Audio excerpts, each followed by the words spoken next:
Welcome to our next talk. I can't remember that. The NSU Komplex today. There was a lot in terms of discussion about the murders by the National Socialist Underground, the NSU, a right-wing terror cell in Germany. But there are a lot of questions that have never been asked. And there are also a lot of questions that don't actually want to hear the answers to these questions. And that's what the following talk is about. We have Caro Keller. She's our speaker. She's a member of NSU Watch. And her question for this talk is basically, what now? Please give a round of applause to Caro. Well, thank you very much. I'm Mel from me as well. As mentioned, my name is Caro Keller from NSU Watch. NSU Watch is a countrywide anti-fascist association. We've existed since around 2012. After the existence of the NSU came out and became public, I'll also rehash what that is about for our own memory later.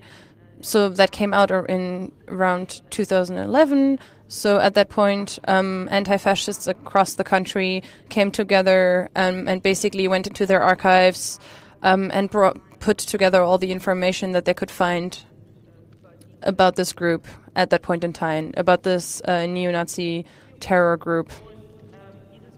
And this association basically became more formalized and became more steady when it became clear that different parliaments across the country would also have groups that would look into these questions, into this group, and especially when it became clear that there would be no official protocols, for example, for this big lawsuit, which at that point was still in the future. So at that point, we decided that part of our work would be to go watch these proceedings in Munich and basically write protocols. And that's basically this countrywide anti-fascist network that exists until today. And by now, we're at the other end of the lawsuit, which means the NSU proceedings ended this year in Munich in July. But let's just quickly look at this, what happened and what we found out in 2011, what became public in 2011. At that point, it became clear that a series of murders that had been known under a different name before was actually a series of racist murders by neo-Nazis. This series, 9 people with a migration background were killed and 1 German policewoman. And in addition to that, there were 3 explosive attacks and several attacks on banks. Until 2011, it wasn't clear. Nobody even looked into this direction of the far right. Instead, police primarily investigated the people who had survived these attacks, so the relatives and family and friends of the victims. That's also what was primarily litigated in court in Munich, and that's also what came out in 2011. But we don't only talk about the NSU, but we talk about the NSU as a group and as a network, as a complex. And that's really what I want to talk about in this presentation, because it's not just about the series of murders. It wasn't just neo-Nazis that committed these murders, but that the entire society, the entire German society took part in the fact that the series of murders could happen and that the NSU basically remained undetected until 2011. On July 11th, 2018, there was a verdict after 5 years in the first proceedings with regards to the NSU. It was supposed to look at what I was talking about, I was showing you in the graphic earlier, basically these 10 murders, the explosive attacks, and the bank robberies. But it became clear very quickly, right in the beginning, and even before, that this NSU complex basically contains and encompasses much more. And that was became obvious in court. Especially through the work of people who are part of the people who are essentially suing together with the state. So these were primarily the families of victims who were who had a lot of, who had many different rights. They could also make statements, they could ask questions, and they could ask for evidence to be taken into account. And so they really tried to do that and to show that this whole thing is about more than just these murders, that it's about society-wide racism, and that we need to look at the police investigations that investigate the families rather than the actual murders, that we need to look at these neo-Nazi networks that enabled and supported these murders, and that it's not just about these 3 people who committed the murders themselves.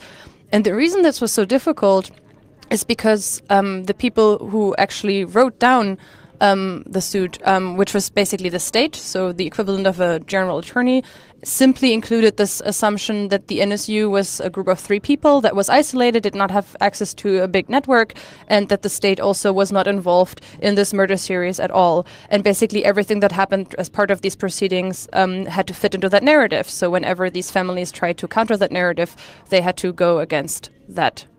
These strong actors. And it was also what essentially dominated a lot of the parliamentary inquiries that were set up across the country, which further illuminated in some ways the part the state had in this whole thing. For example, in the inquiry in the German Bundestag, the main parliament, but also in one of the federal state inquiries, there were clear statements made that the NSU was not just a group of 3 people, but it was a network. Here we can see the day the verdict was announced, we see some of the relatives of the murder victims and some of the survivors. And yeah, one of the survivors herself, they basically went out into the streets on the day the verdict was announced, because all this knowledge that we've acquired over the past years was basically just shoved off the table the day the verdict was announced. So a lot of things were shown, we now know much more, and now these survivors and these relatives also know more, and they have found the strength to talk about these murders, what it meant for them, what these investigations meant for them, and what they did for them. And in the end, there was a verdict that just simply didn't acknowledge any of these things. Basically, it was just a very brief recitation or recounting of these murders, so specifically these 10 murders, and that was about it. So there was no discussion of what happened to these families, nothing about racism, nothing about the German Agency for the Protection of the Constitution, which was involved in this whole thing, but it was the Verfassungsschutz. But so it was essentially a verdict that didn't do justice at all to these things that were discussed as part of these proceedings. And so ultimately it was a moment of triumph for the neo-Nazis that were accused as part of this trial, especially those that are still active in the neo-Nazi scene, especially Anton Ebinger and Ralf Wohling. One of these people could already basically leave the court freely that day, and Ralf Wohling could leave and simply return to the neo-Nazi scene a week later. So accordingly, neo-Nazis who were present in court that day really were jubilant and applauded this verdict. So what we also heard that day was the applause of a group of neo-Nazis. That also means that this court in Munich didn't consider it appropriate to really investigate right-wing terrorism and also put limits to this terror, right? That could have been part of this verdict as well, to say this series of murders has to be punished severely, and that's not what happened on this day at all.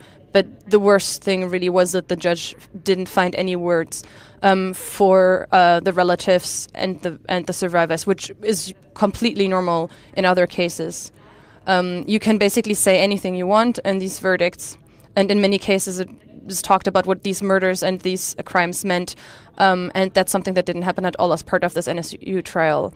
But nevertheless, as you say, there were some of these relatives that found the energy and the power to basically go out and lead an anti-fascist demonstration under the title that they said that this is not over, and they demanded that the end of the trial, this whole NSU complex is not over as a whole, but that you need to go further.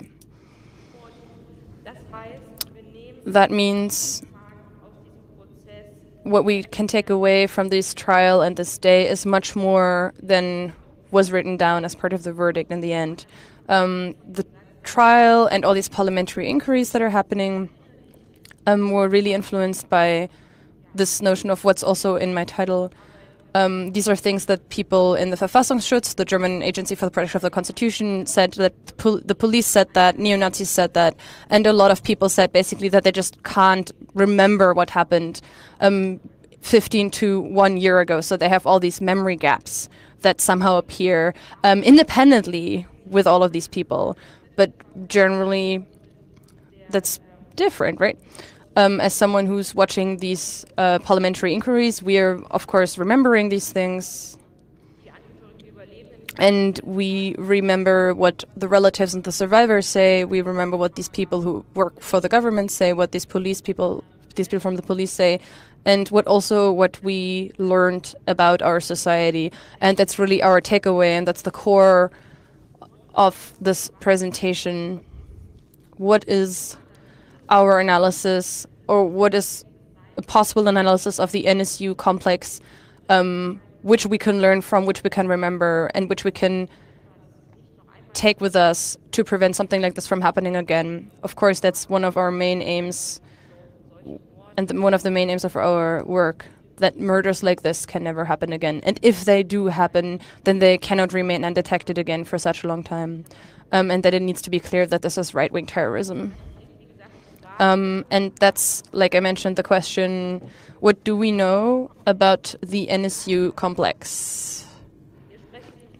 Like I mentioned, we talk about a complex and not just the NSU, because this is a very simple explanation, because it's a complex topic, rather than just saying that there are a few neo-Nazis who have their ideology and follow their ideology and murder people because of their racist ideology. And to illustrate that, I have this graphic here, which I'm also, we're going to have some zoom effects here later on. I hope that's going to work. It's not very pretty, but that maybe doesn't matter. What this is supposed to show you is that right-wing terrorism and the NSU there's a societal relationship here, right? There's an interplay. Without these societal structures, the NSU would not have been able to work, and this series of murders may not ever have happened, or would have been detected earlier, or you may have been able to prevent these murders. A lot of these things are possible. So if just the middle part had existed in the middle, if only that had existed and only those people had murdered, then maybe things had played out very differently, with all other societal actors acting differently. That's also a very rough picture of what we know about this, and there are many things we still don't know, but there are a lot of things that we found out over the past few years. So for one, we have the neo-Nazis of the NSU and their network, who essentially came up with the murders and executed them. And there are several things that we've learned about them over the few years, but it was also clear before that this whole neo-Nazi network exists and how it works. So the NSU didn't just come up with these things that they did themselves. Instead, they used concepts of right-wing terrorism, which have existed since at least 1945, and that have been developed further and further in the neo-Nazi scene, and have also been created and supported by these old Nazis, so it's really nothing new. And at the same time, right-wing terrorism is also something that didn't begin with the NSU, but there's definitely a clear continuity since 1945. That's also something that we've only been learning about over the past few years. For example, you had all these sentences in 2011 where people were like, what, neo-Nazis, right-wing terrorism that exists? Of course it exists, and that also existed before NSU and was going on before in very similar forms. And there's this core trio, Mundlos, Böhnhardt, and Schäpe, these three people, in their socialization phase in the 1990s. They basically created a pretty broad network for themselves across the country. In particular, right just after they essentially disappeared, we can actually name the people they worked with and the people who helped them hide from the police, specifically the people who helped them with their attacks and the explosive attacks in specific cities. Those are people we can't actually name yet. That's a pretty big open question that still drives us because we hope that we can answer it in the future. Who specifically are these people, these specific Nazis that supported the NSU in committing these crimes, that showed them where to commit the murders and that provided the weapons, things like that. That's an important question, and these are the neo-Nazis that essentially implemented these racist ideas that they had and essentially just followed through on the logic of these ideas and murdered people. And as I mentioned, we learned how they were socialized, how they were organized, and what they were thinking about. All of these are things that we now know about with relative degree of certainty, especially because it happened in the 1990s, and there's a lot of documentation and people who were anti-fascist at the time and looked into these people wrote down a lot of these things. So when the NSU started murdering people, committing attacks, of course, there were police investigations. These police investigations would have been able to look at the right-wing scene in Germany and maybe consider the fact that there may have been right-wing motivations and racist motivations behind these crimes, and they would have run into the neo-Nazi scene pretty quickly if they had done that. Because of course there was speculation and there were rumors, and people were like, well, does right-wing terrorism exist? And then the answer was always, well, of course not. But if it exists, then it's these three people. So even after 1989, nobody forgot that these people existed, right? After they disappeared, even though they had essentially disappeared and lived underground, the police knew about these three. But police didn't do that.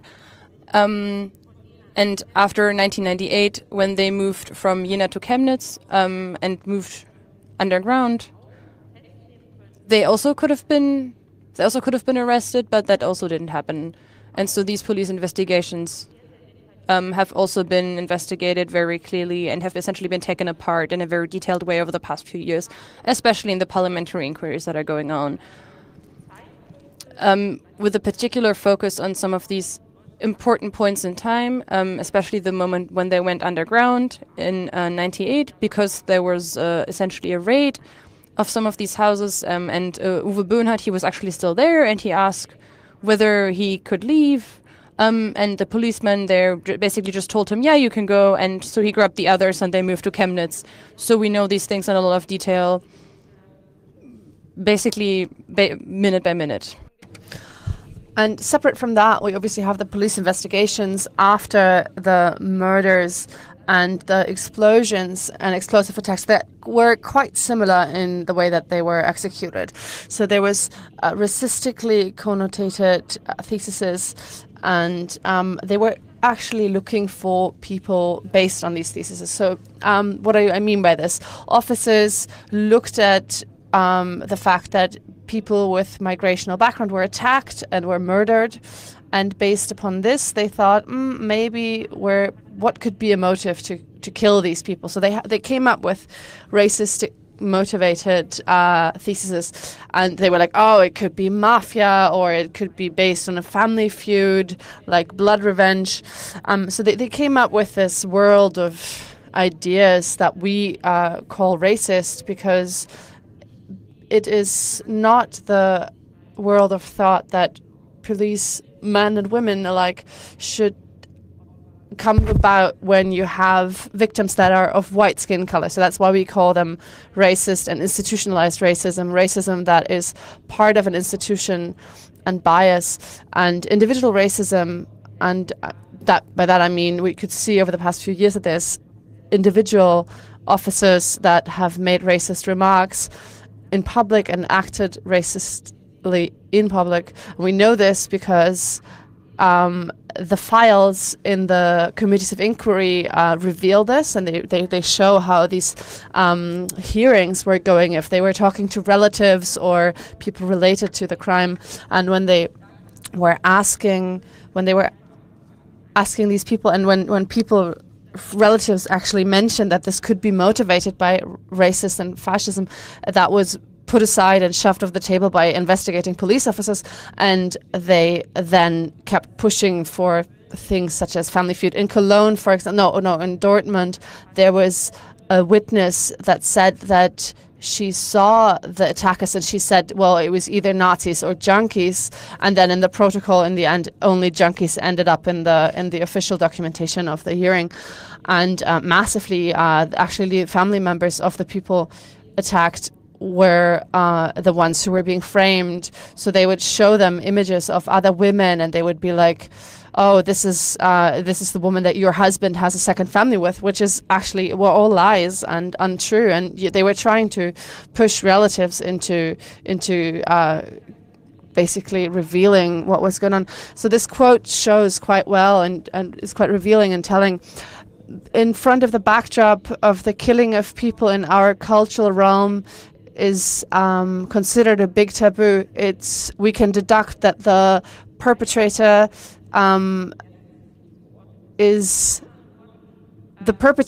is acting upon a norm and a system of value that is far from ours.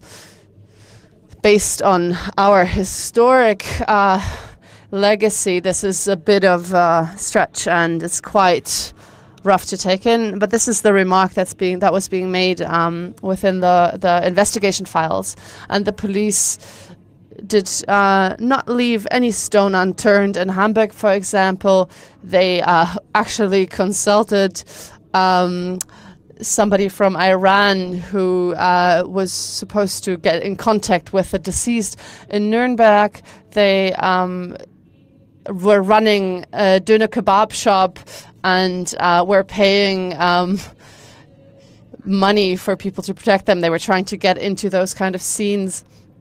And every time somebody raised the question whether or not this could be a racist or right-wing motivated crime, they would always claim there's no proof of that. While the truth actually is that for these racistly connotated theses that were driving the investigation, there was no proof whatsoever. So, for example, in the case of erinnerlich, somebody from prison was announced, got in touch with the police as an informant. He's like, yes, him and erinnerlich would go to Netherlands together to go and buy drugs. And that was something from an informant that was completely made up, and then he could get an early release. And this was given a lot of attention from the police and the investigative team, so that was a way of balancing out anybody claiming that this could be potentially a racist motivated crime. So until 2011, there was a very straight way of direction of investigation. There was never the idea that these could be crimes that are racistically motivated. In 2006, there was actually a big fight within the countrywide investigative team, and then they went back to their racist thesis-driven investigation. So based upon this, police and all the police officers were basically carrying along the NSU as a complex, because themselves, if they had considered better methods of investigation, they could have stopped. And we're talking about institutionalized racism here because there's multiple examples, and there's one in particular. There's 3 cases where they have a new starting point for investigation, where they could have gone into a different direction. There was the explosive attack in Cologne. There was a murder case in Cologne. And since 2011, we now know that these crimes belong to one group of perpetrators. In 2011, that wasn't clear yet, and you could investigate these crimes independently. They weren't connected yet, but in all 3 cases, a police investigation was driven where they were literally they were getting undercover agents into these families that were trying to uncover these big criminal family clans, ultimately. The next circle that we're looking at here is the media coverage. that is completely going in line with the investigation of the police. They were obviously echoing what police was releasing as statements, but then they would add their own racist fairy tales on top of this. For example, there's this article by the German newspaper Der Spiegel, Parallel Worlds. It's from the summer of 2011. It's 6 months before the NSU was actually uncovered, and this article works. There's this kind of idea, there's this hypothesis, if there's one singular psychopath that kills Turkish people because he hates them so much. That's one thesis, but that's obviously not plausible. And then there's 2 or 3 pages that are basically a racist idea world, where there's talks of dark parallel worlds where they speak to informants, and they basically confirm that this series of murder is a series of murder that stems from the reasons that the police were actually suspecting. For example, mafia background. That was never actually worked up on. Like, nobody ever actually went back and they were like, never really looked at who did they really talk to, who were the informants of these articles. They were just believed because they were reconfirming a world of thought that was in people's heads, and that was never really worked up in hindsight. And at the same time, there was an extra layer within the media world, from the so-called Döner murder cases, murder series, is a word in itself racist, without knowing that this case, like murder series, has actually got a racist background. Even in 2011, this was something that we could have criticized as racist, and that never took place. That never happened. At the same time, we had different medias, such as also Der Spiegel, that were writing about the right-wing terror and how it actually works. They had the same knowledge, they had the same data, they had quite an understanding of how racist and right-wing terrorism works. They all knew that if anybody from that scene, it's those 3, if anybody within that scene was capable of doing this, this was Mundlos, Böhnhardt, and Schäpe, and that was known since 1998 because they had disappeared in that time. But even that, like that knowledge about right-wing terror and the series of murder cases was never brought together and connected. And it probably would have made a difference if the media coverage had been different, if they had questioned, had done more research on their own, more investigative research, if they had thought more in the direction of a racist motive, for example. And this also goes for the society as a whole. I mean, I know this sounds a bit abstract, but what I want to say with this is that the same goes for all of us. All of us, we make up society, the left of the society, the anti-fascist of the society. They do not question this. They realize the series of murders, but they see the media coverage, but they take it as the right word, and they take what's being covered, and they don't listen to people who are affected by this and who are becoming a lot more public and who are constantly pointing out potential racist motives. Relatives and survivors continuously try to point the direction towards the neo-Nazi scene. And in 2006, the relatives of come together for 2 demonstrations in Kassel and in Dortmund. They go out to the street and they ask for no 10th, like they claim, like they ask for not another murder, not a 10th victim. And they're asking for the police investigation to investigate in this direction. And there was a couple thousand people that went out and took it to the street. But 2006, what's parallelly happening in Germany, the German World Cup in Germany. And we remember it really well, that slogan, the world welcomed within the circle of friends. And obviously, this demonstration in Dortmund took place while there was a soccer game going on, a football game.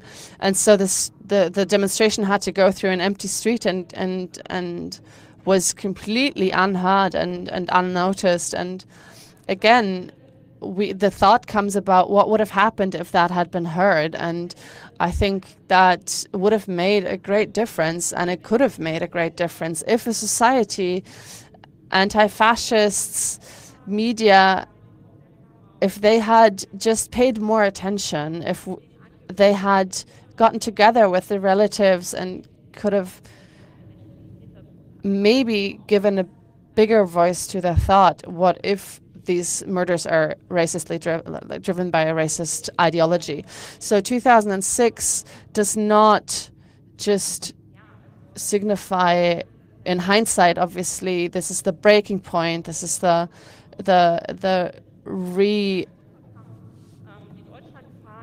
growing of the new, of the nationalism. On the one hand, the German flags can be shown again in German streets, and then at the same time, in hindsight, this World Cup does kind of look a bit flawed, considering that this is also the time where the right-wing terrorism is flourishing. And this switch of thought, short-term switch of thought, that was also something that in 2006, where they were having conflicts within the investigative team, that was also the same time. So the same time the World Cup comes back into play, they decided not to make it too public, this kind of conflict internally in times of the World Cup and the reputation of Germany as a nation all over the world. It wasn't good publicity to potentially have this idea circling around. So within this group of investigation, there was this grander idea of this image of Germany and Germany hosting the World Cup and the world being welcomed in a circle of friends. And then obviously there's the Federal Office of the Protection of the Constitution that plays a very big role, and its very own role within this whole case and complex. The protection of the Constitution has a lot of actual informants within the inner circles of the NSU. So those are informants that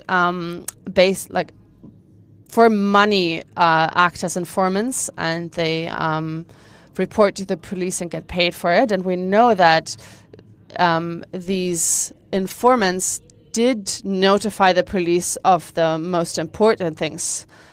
First of all, they did notify them that they are in Chemnitz and that they are getting guns to execute robberies. So 1998 to 2000, those were information that was known amongst the Federal Office of the Protection of the Constitution, and that did not lead to those three to be stopped or caught.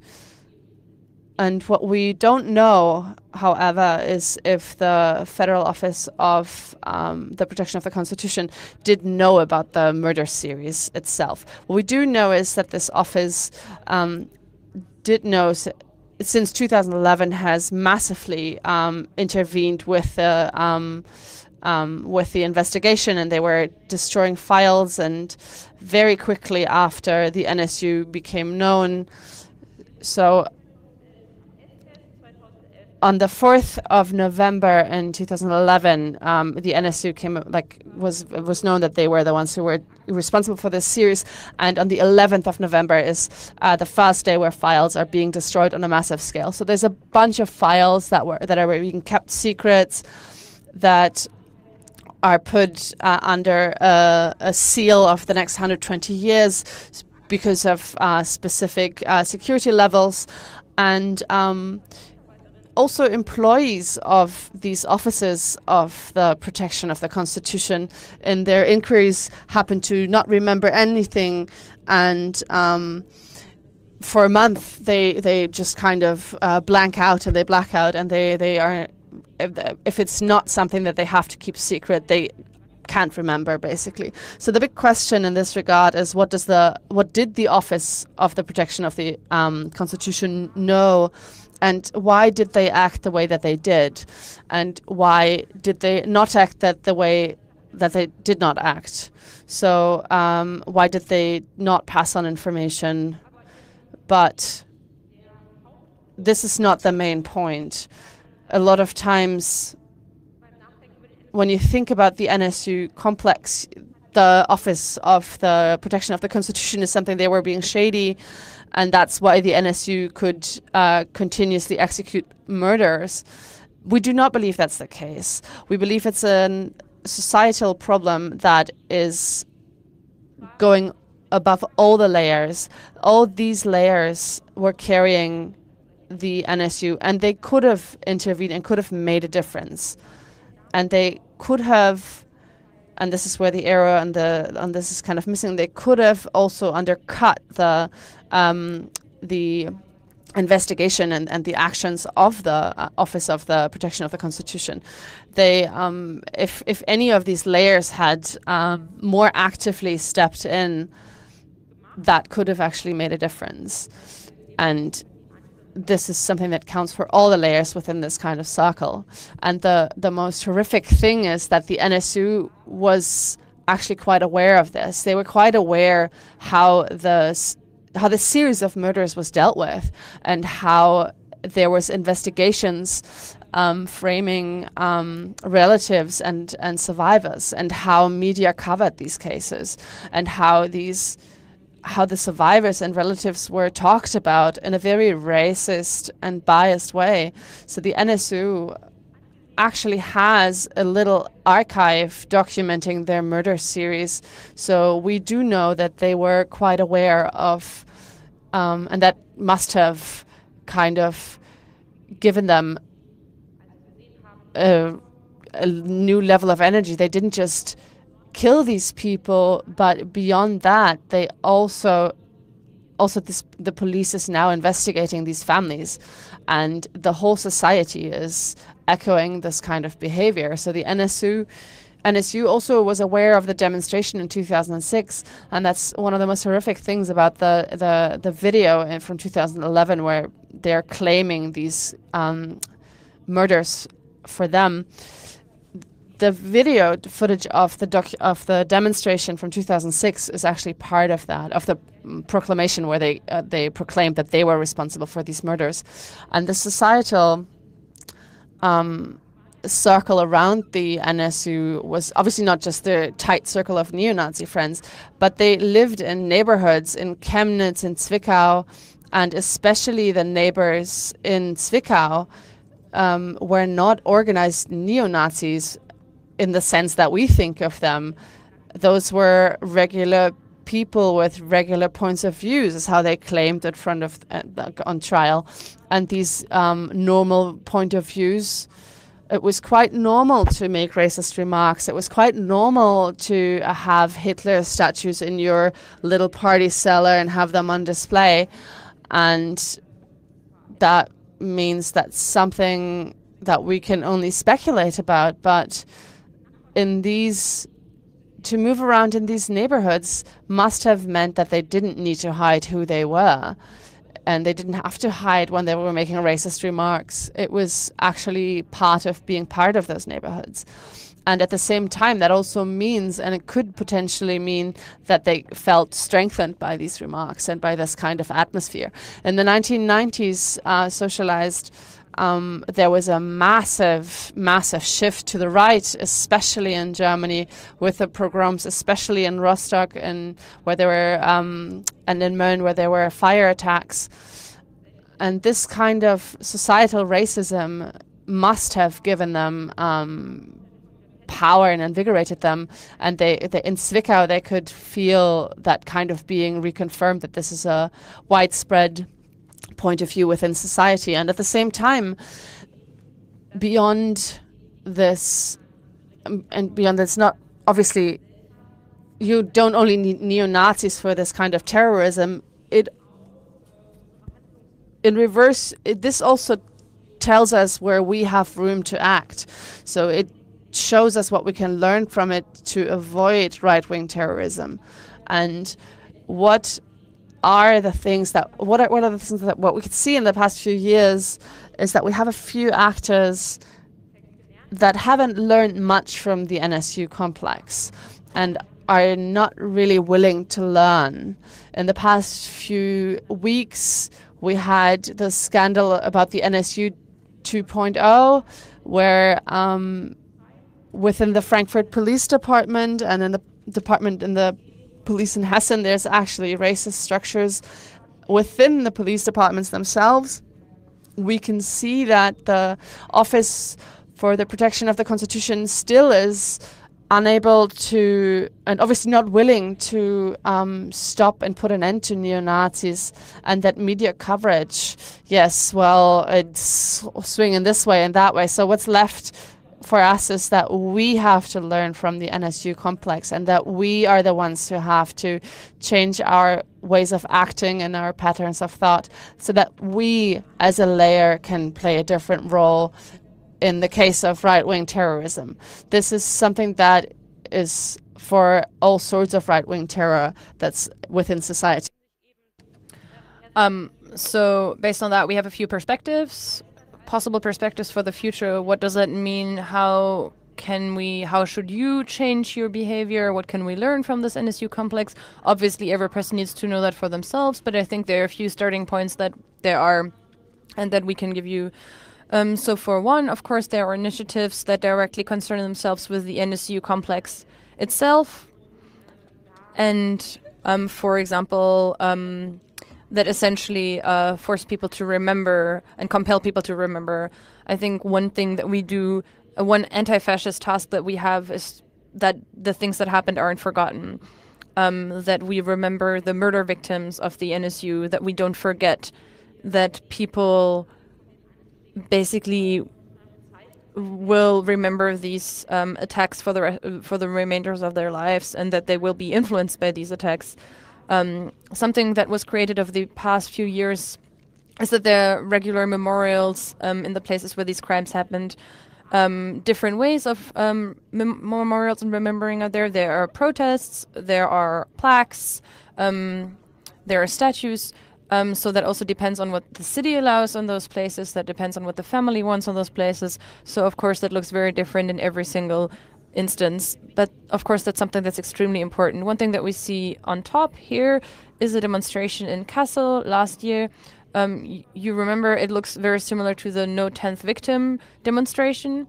And now it's called No More Victims. And that also essentially addressed the fact that there is a shift to the far right in society right now, and that neo-Nazis might feel supported and strengthened.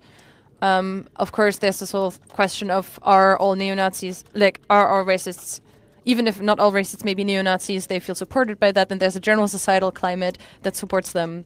And especially in these conditions, we need to say no more victims. Then down there's a remembrance bank for Mehmet Turgut, who was murdered in Rostock. And that's also something that the city of Rostock also supported, because it was also something that the family wanted. And over here, we see a plaque for Ismail Yashar. That's not an official plaque paid for by the city.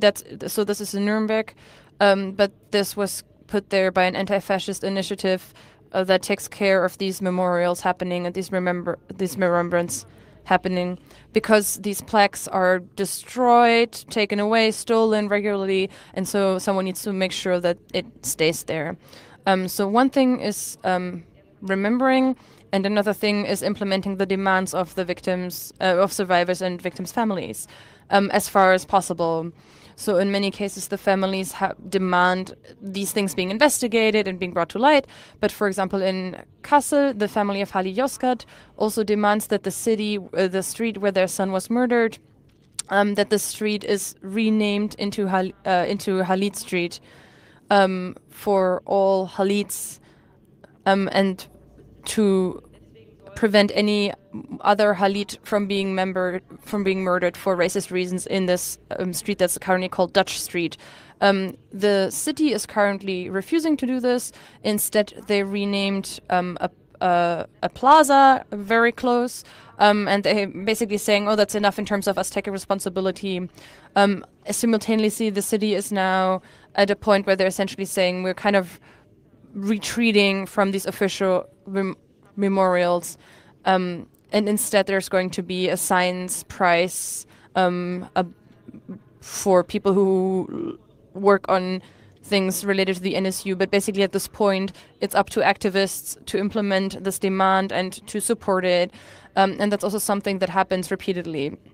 For example, last year there was a pretty big, important fair in Kassel, and people essentially, the map that attendees of this fair got had renamed this Dutch street into Halit Street.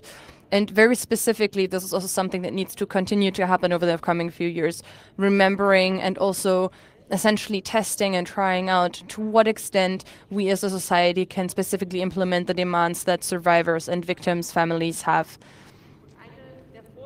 One other demand of some of these relatives, but also one of our core demands, is of course the further investigation of these things and these murders. So there are all these open questions, right? The neo-Nazi network, what the Federal Office for the Protection of the Constitution did, what the police, what government institutions did. What about that, right? When are we going to have answers to these questions? When are these things going to be investigated? Because of that, there are several further initiatives that essentially demand further investigations, specifically also for the murder of Süleyman Taşköprü, who, and this initiative in Hamburg essentially demands a parliamentary inquiry, because Hamburg, for now, is the last federal state where one of these murders happened that hasn't put in place a parliamentary inquiry. Of course, we've learned over the past few years that these inquiries are not a panacea. They're not going to solve everything. That doesn't mean that you're going to know everything about these murders afterwards, after having an inquiry. But of course, it's one way, and it's one means that you can implement, something you can do in order to, and also where the federal states, in this particular case, the city-state Hamburg, has responsibility to take responsibility for what happened in their city and essentially put these inquiries into place.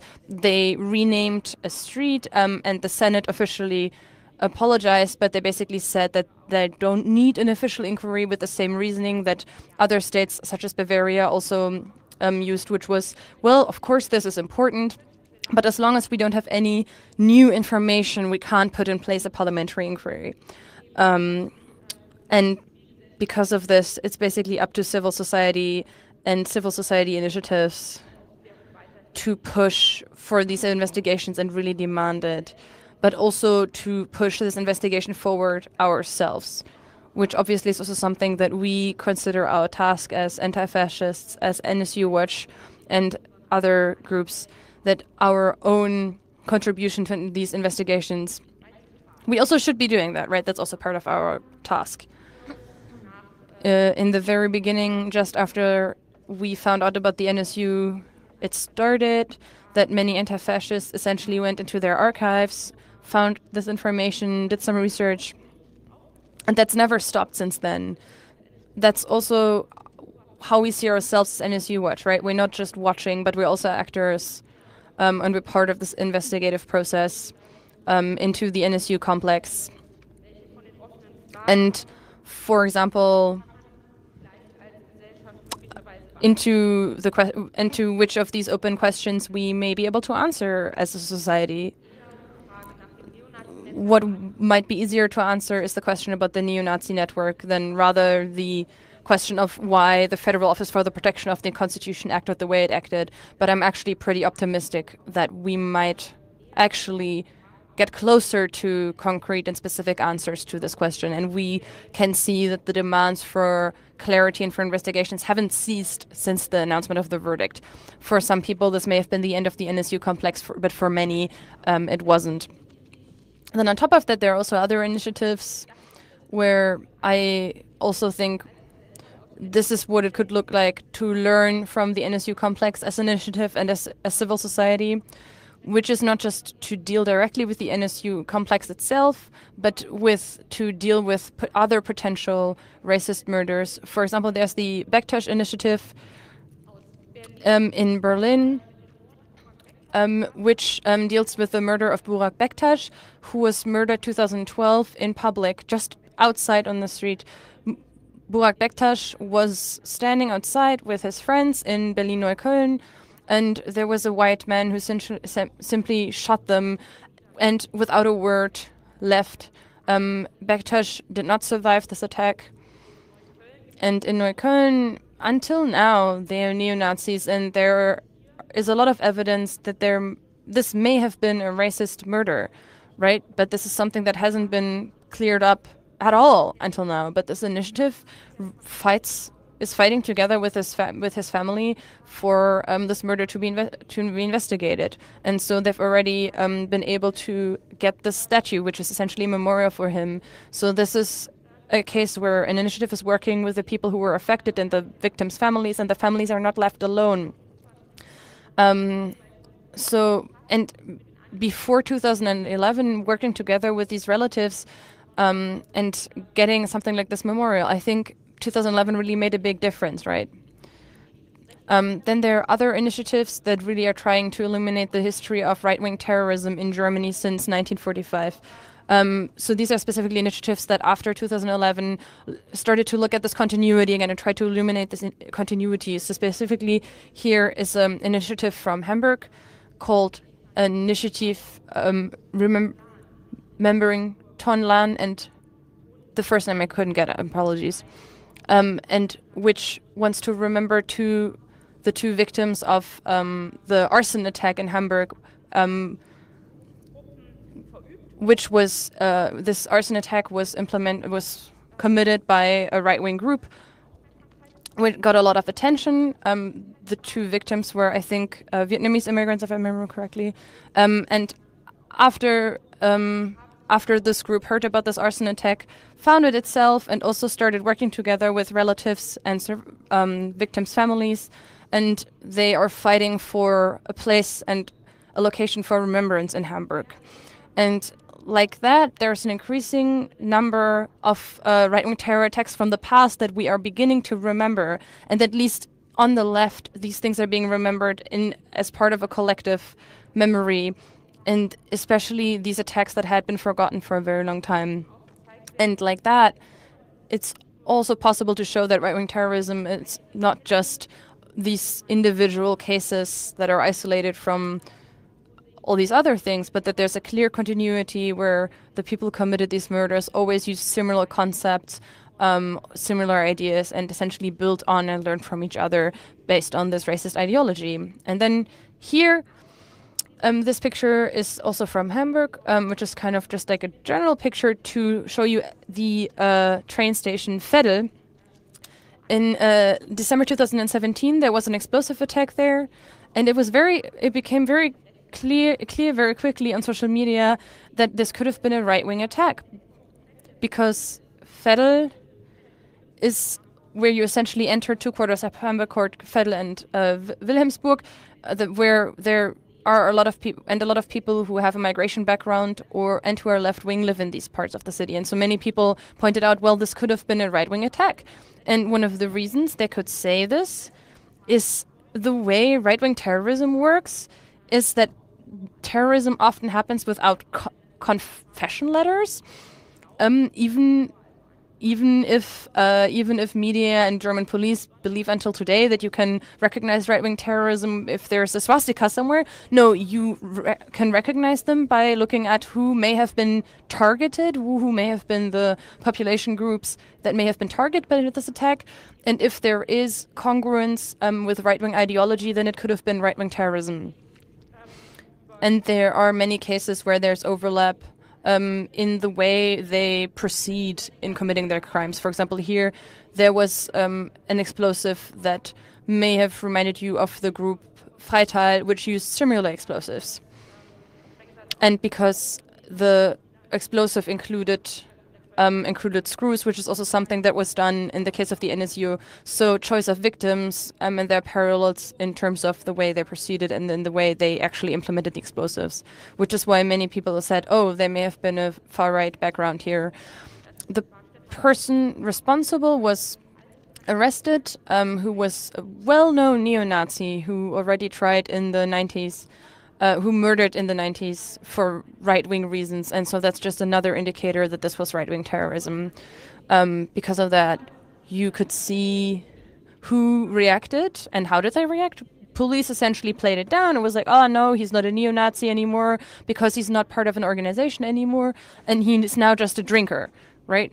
As if that somehow meant that he couldn't be someone who drinks and is a neo-Nazi at the same time. And so that was essentially the reasoning of the Hamburg police in that instance. At the same time, there was essentially no report. There were no reports that really mentioned the background of this person. And now that the trial is proceeding here, there was also a group that essentially watched and followed the proceedings. And in the end, the verdict was that he had to go to prison for 10 years for attempted murder. And the court considered a racist motive considered it very, very likely, even though there was no definitive proof. So in this case, it was possible to really point out that this wasn't an unpolitical or apolitical attack, but that really was right-wing terrorism. And that's also, I think, is a lesson we have learned from the NSU Komplex. And so we can also see that social media are extremely important here, where once police simply say that there is no right-wing background, that people don't believe this anymore, that people put up evidence to the contrary, and that society can investigate and illuminate the fact that right-wing terrorism still exists. Another thing that we also still need to learn is that we need to counter the current right-wing shift in our society. There are obviously a lot of discussions about how we can do that. Obviously, we also don't have the correct answer for how that might work, how you might successfully really prevent this further shift to the right of our entire society, because ideally you maybe want to reverse it or at least hold it in its step. But so far, there is no clear way of doing that. But I think one thing that we learned from the NSU Komplex is that the only thing that neo-Nazis and right-wing people really understand is if they are being given limits, and if it becomes very clear that something is not acceptable. That's obviously also where you see where society can show that these are borders, that these are areas of unacceptable behavior. And that's where you can see how far to the right a society has drifted as well. Unfortunately, there's no clear answer here yet. But considering the NSU as a backdrop, this is really one of the most important things. And then, of course, it's not over. The NSU complex is not over. It's not resolved. This really continues to be our perspective. A lot of these questions haven't been answered. A lot of the demands of the victims' relatives haven't been implemented. The promise to investigate and illuminate what happened, all of these promises have been broken. So basically, it's now up to us to maybe fulfill these promises, at least to some extent, and to continue to say that the NSU complex is not something that is done with, but it's something that needs to continue. We need to look into it. We need to find answers. We need to implement these demands. And we really need to counter this whole of society racism that helped and supported and carried the NSU in its murders. And we need to counter this racism and ultimately abolish it. Yes.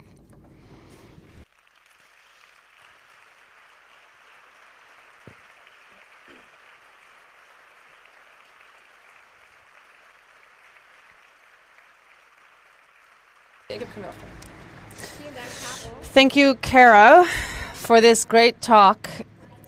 We have very, very short time for one or two questions. And to be fair, I would like to start with a question from the internet. Based on the lack of investigation, the flawed investigation, do the investigators need to fear anything? Not so far. Neither for the neo-Nazi network nor for members of government institutions. There haven't just not been any serious consequences. There are people in government institutions that have been named specifically in members of the police and the Office of the Protection for the Constitution. These people have been named, but we haven't been able to see any consequences there, not even to mention that they have been sued or anything, right? And so basically the AGs so far have said that the state has not done anything wrong in a criminal or legal way. I don't think that's correct, but it doesn't look like there will be any consequences. But of course, we need to ask for those. And then we take one last question from the audience, microphone number 2. Yes, hi. A couple months ago, there was an attack on a Bavarian train track. There was a metal rope that was put amongst the track, and there was a proclamation in Arabic language, and the police investigation afterwards revealed that this potentially could be part of the right-wing terror, actually a right-wing terror act. Based on your experience, false flag, do you know of any attacks where people actively aimed to put this on somebody else's back? Well, yeah, that's one of those specific strategies of right-wing terrorism, that they essentially implement false flag operations, that they commit an attack and then pretend like this attack essentially came from the left or came from or was committed by Islamists, and that's how they essentially further support and incite societal tension and societal opinions, racist opinions, and essentially try to further shift society to the right. And there was this attack on the train station in Bologna in Italy that was exactly this kind of false flag operation, which for a very long time was considered a left-wing terror attack, but which actually led to the far right getting more votes in elections. So the strategy actually worked, which is also what Franco A. was planning to do. He was a right-wing soldier in the German army who was planning an attack and who was essentially had registered himself as a Syrian refugee and who was apparently probably planning a similar false flag operation. Specifically, this attack that you mentioned, there was a similar attack in Berlin a few days ago, which was exactly the same type of attack on exactly the same part of the train network with a flyer in Arabic, which also could have been a false flag operation. And that's also exactly what we try to bear in mind, and something that we always try to look at, and where we push for investigations into these things, because people need to notice this and people need to know that this is a possibility, where it's really important that we stay on the ball and essentially see these things and identify them and point them out. Thank you guys so much for the questions and obviously also for the answers. Thank you guys for listening in with us and bearing with us. If you want to give us feedback, you can do so via Twitter @C3Lingo, and